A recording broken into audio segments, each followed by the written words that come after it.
कराची में बदतरीन गर्मी के साथ लोड शेडिंग ने शहरियों की जिंदगी अजीरन बना दी। मजीद जानते हैं कफील अहमद से, जो इस वक्त कोरंगी अलावाला टाउन में मौजूद हैं। जी कफील।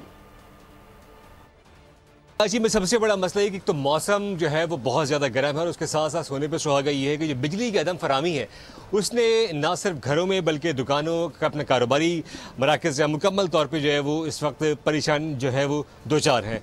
मैं इस वक्त अल्लाहवाला टाउन कोरंगी से रिपोर्ट कर रहा हूँ। यहाँ कितने घंटे की बिजली आती है ये साहब बताएंगे। सर ये कितने घंटे बिजली आती है? अब 24 घंटे में 8 घंटे बिजली आती है।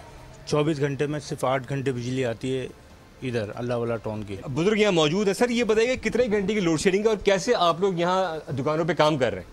काम कर ही कहाँ रहे हैं, बस आते हैं बैठते हैं फिर चले जाते हैं।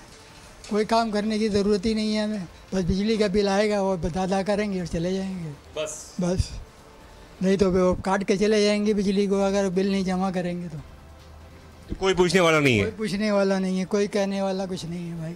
ये बेबसी का आलम आपने देखा कि बिजली जो है वो काट कर चले जाएंगे। बिल अदा करने के लिए हम लोग ज़रूर हैं लेकिन बिजली यहाँ मैसर नहीं है और इनका यही मुतालबा है कि फौरी तौर पर बिजली की जो बहाली है। कफील अपडेट कर रहे हैं आप, बेहद शुक्रिया आपका।